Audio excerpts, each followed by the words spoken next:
Hello, ladies and gentlemen, and welcome back to the Common Sense Crypto channel. As with you always, this is Rich doing another video today on XRP. But before I get started, please click the like and subscribe button as it helps this channel grow very quickly. So right now we're sitting here looking at XRP. It's sitting at 32 cents. I'm not worried.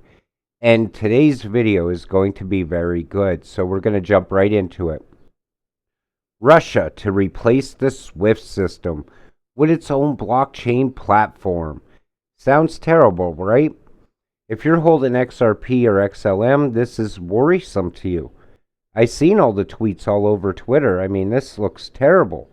But what if I told you it's actually good news? What if I told you this moves XRP's timeline up? Well, let's take a look. So Russia is already detached from SWIFT, global monetary system, and their currency, the ruble, is rising in value despite this. Why? Because they're backing the ruble with gold. So we already know Russia was kicked off of SWIFT, okay? And so they had to come up with a solution. And then we see this. Russia using its own blockchain, SPFS, for payments now rather than SWIFT. Why? They couldn't use SWIFT. I told you in previous videos that when the US kicked Russia off SWIFT, it didn't matter to Russia. It didn't hurt Russia. It hurt the US. All that money poured out of SWIFT.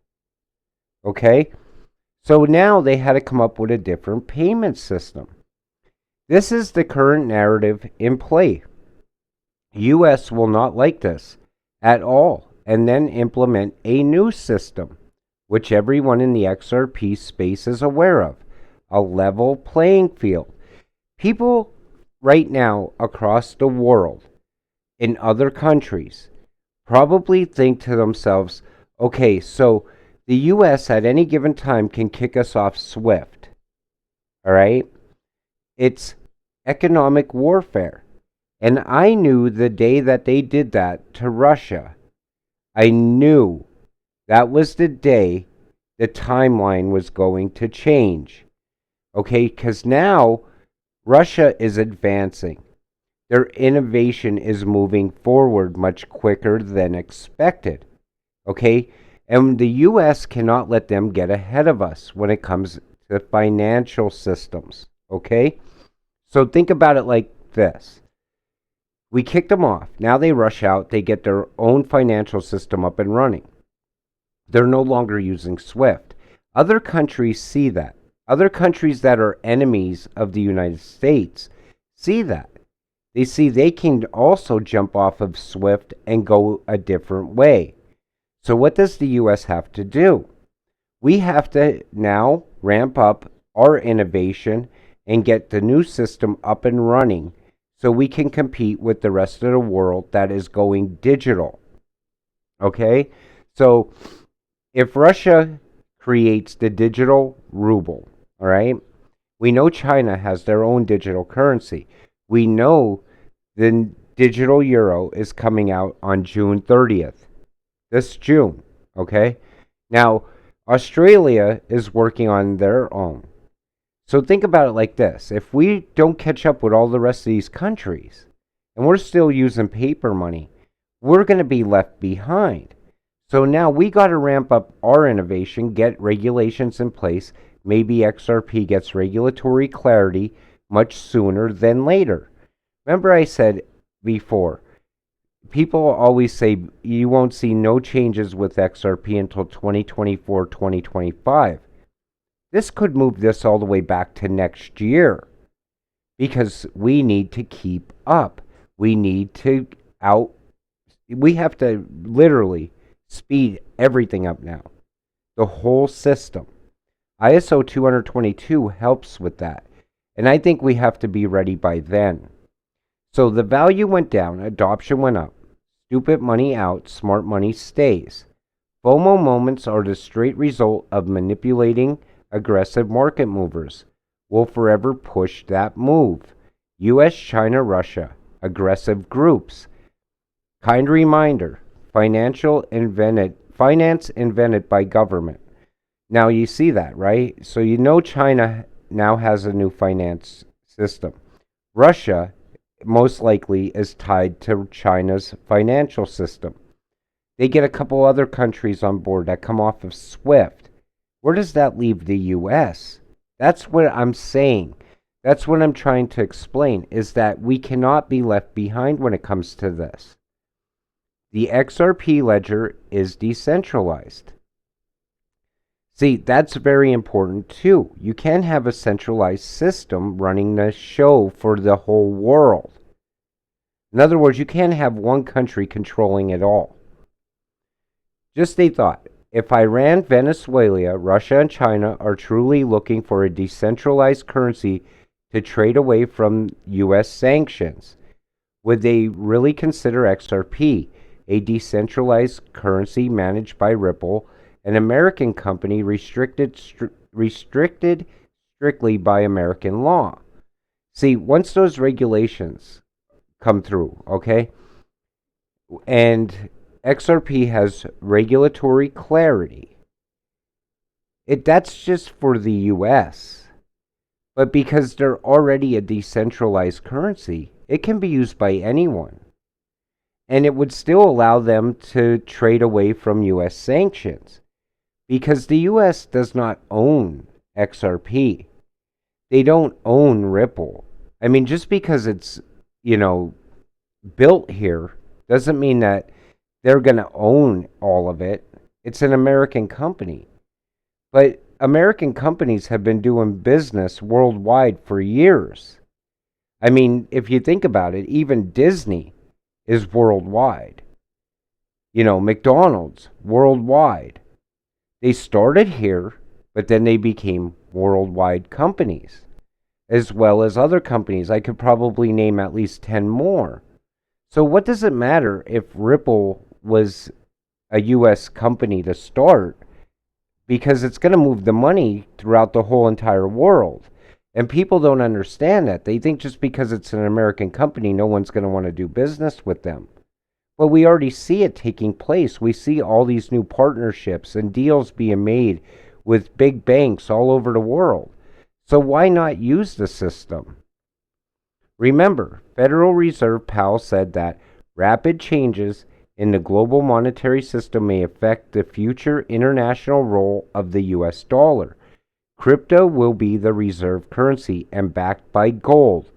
And no, it won't be Bitcoin or Ethereum. Okay? So now you see it. Rapid changes. You got to pick out these words when you hear someone speak, like a politician, because they want to get this done fast. They want to be first. Remember, I tell you that all the time. The U.S. had to be first to the moon. They have to be first to everything. They want to be the leader in every single thing that happens worldwide. Then we see this, Bitcoin, XRP. Okay, so in other words, what they're saying here, Iran announces they restricted Bitcoin mining by cutting off electricity amid high energy consumption. Electricity to all 118 Bitcoin mining operations in Iran will be cut off starting June 22nd. When you see that, you know we're about to take off. Usually whenever they say they're stopping Bitcoin mining here or there, that means things are going to start looking better very soon. So Ripple XRP could be a possible payment solution for parts of the globe that are hostile, like America, Europe, and Russia. The XRP ledger serves as a neutral bridge between the USD, Euro, and Ruble. XRP to the rescue, in my honest opinion. And that's what I'm telling you. In other words, it's a neutral bridge. No one owns it. It's decentralized.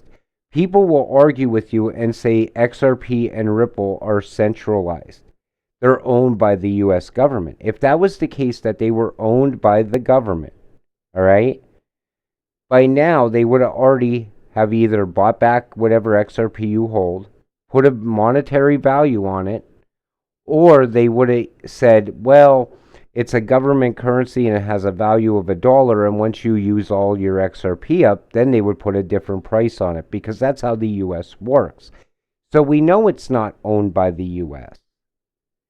We know it's a neutral bridge that can be used all over the world. So anybody that tells you that it's centralized and it's a government coin is 100% wrong.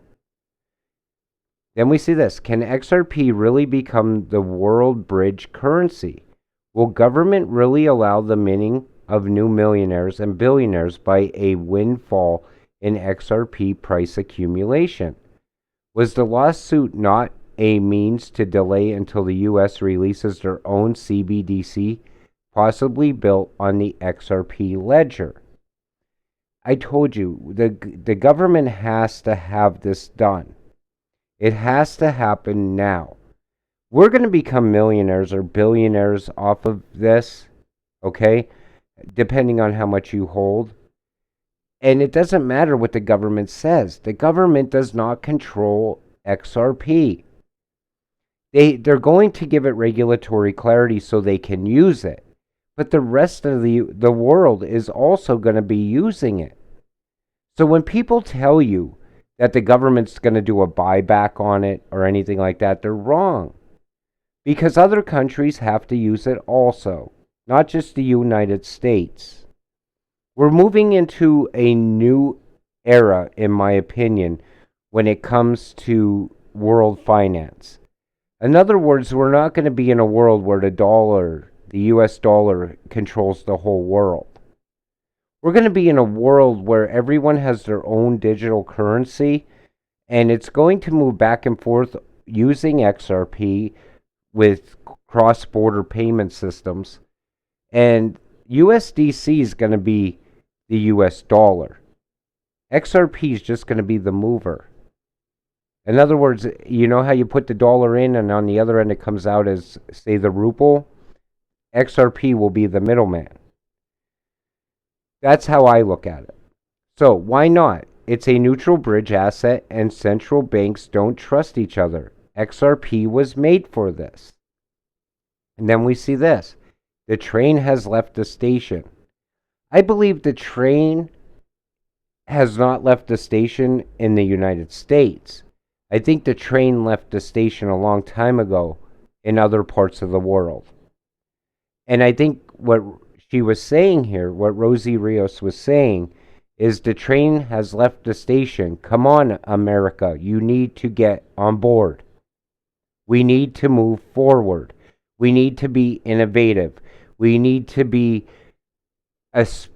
we have to have a voice in the rest of the world. If not, we're going to be left behind.